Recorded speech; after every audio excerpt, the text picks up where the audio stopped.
Hello guys! Hello Earth Signs, Gemini, Libra, and Aquarius. Welcome dito sa aking channel, Kapalaran 888. Welcome. Alamin natin kung anong messages, vibration, gabay energy para sa inyong lahat. Tayo general reading, so pwede kang makaresonate. Gamitin mo ang iyong intuition sa panunood. Air Signs, Gemini, Libra, and Aquarius.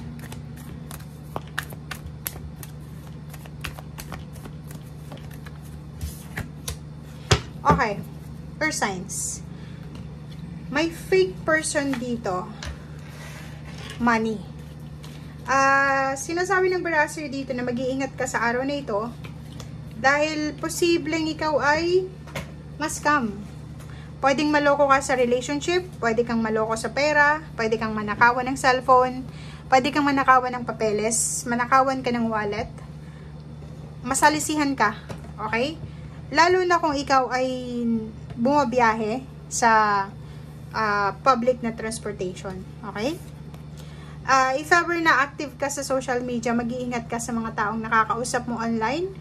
Yung magme-message sa'yo, tapos hindi mo naman alam kung sino ito, wag mong bubuksan. Kasi pwedeng yan ay spam, na pwedeng nakawin or i-block or kung ano man na gawin sa social media accounts mo. Okay. Sa araw na ito, isang unexpected na income, isang unexpected na promotion, isang unexpected na offer ng work, unexpected na overtime, or unexpected na pera, source ng money, source ng blessings, ang posibleng matanggap mo. Or posibleng ikaw, sa araw na ito, pwedeng may mag-offer sa'yo ng tulong. Or ikaw yung mag-offer ng tulong sa taong nangangailangan.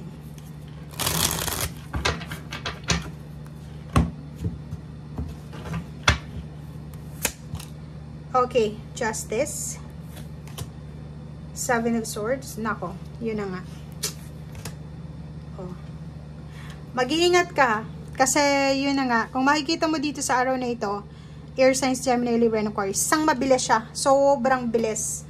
Ang magician na to is parang too good to be true na offer. Like, for example, may mag-o-offer sa'yo ng contract. Ito, pwedeng work contract siya. Papeles. Ingat ka, kasi dalawa yung false person natin eh. Seven of Swords and false person dito, isa lang siya. Sinasabi ng bara sa'yo dito, mag-iingat ka sa mga papeles na pwedeng pirmahan mo. Okay?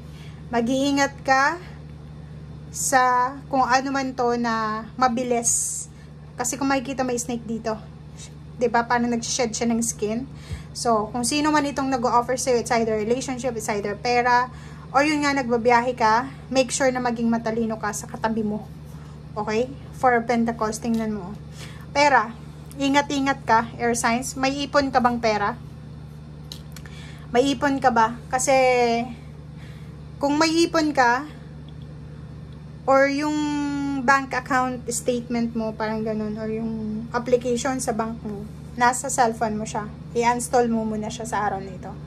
Kasi kung makikita mo dito, may Four of Pentacles ka, may konti kang pera na ipon, kahit sa wallet mo, sa bangko, or sa kung saan pa man, na pwedeng nakawin sa'yo.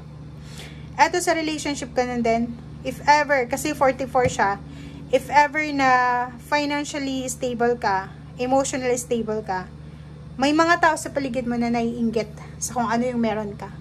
Siguro may karelasyon ka, may maganda yung relationship mo, maganda yung pagsasamahan nyo ng pamilya nyo, may konti kayong pera, kinaiinggitan kayo eh. So, kung makikita mo dito, yung stability mo ay mainit sa mata ng mga tao. Parang ganun.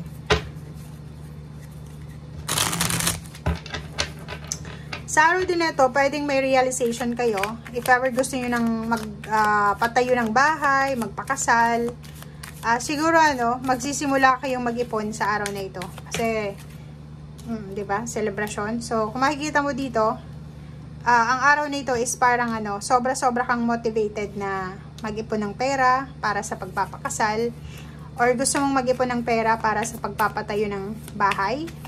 Or pagta-travel. Nako, ang daming information dito. Okay. So, itong dalawang to, message to dito, 'di ba? Na sinasabi na ingat-ingat tayo sa mga pagtitiwala, lalo na sa pera and relationship ngayon.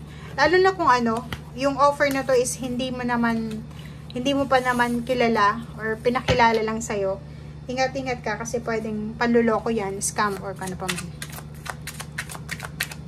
And yun nga, mag-travel ka ng public transportation, sa bus, sa jeepney, kahit nga sa taxi, parang ganun. Ingat-ingat ka.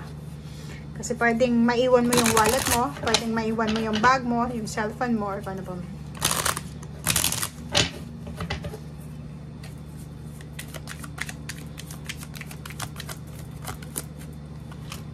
Okay, Knight of Pentacles. After tomorrow, sinasabi ng barahan na may hinihintay kang pera, hinihintay kang offer ng job or work, hinihintay kang promosyon, ang posibleng dumating. Tingnan mo. Diba? So, may paparating sa'yo. Pero hindi ito sa araw na ito, Ang paparating sa'yo dito is offer ng work, offer ng business, offer ng money, na matagal mo na siyang hinihintay, na pwedeng magdala sa'yo ng peace and harmony and financial strength. Okay. Diba? New work talaga siya. So, nakikita ko sa'yo dito na pwedeng isang water sign, Pisces, Scorpion, Cancer, ang mag-offer sa'yo ng trabaho.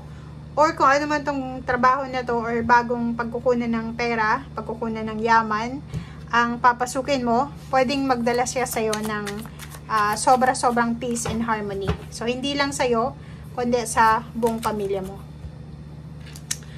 New beginnings talaga to. So, maraming magsisimula sa buhay mo ngayong April na to, na pwedeng makatulong sa'yo para sa progress mo sa financial. Abundance to Empress. Pwedeng may magbubuntes, unexpected na pregnancy. Kasi meron ditong magician. So, pwedeng unexpected relationship, unexpected money, unexpected job, pwedeng unexpected reconciliation. So, maraming posible na darating. Meron din na ending. So, yun, may reconciliation dito. Unexpected encounter sa mga taong kaaway mo, kagalit mo, or kani-kanino man. And, trabaho.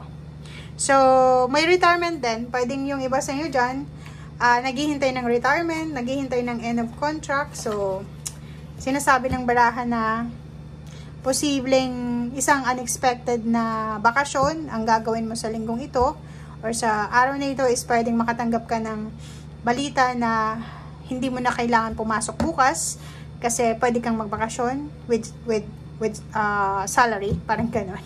Okay, and may mga issues sa relationship na posibleng matapos na. May mga pagkakataon para magkaayos-ayos, pamilya, katrabaho, kaibigan, or kano pa man. Okay, thank you guys. Bye!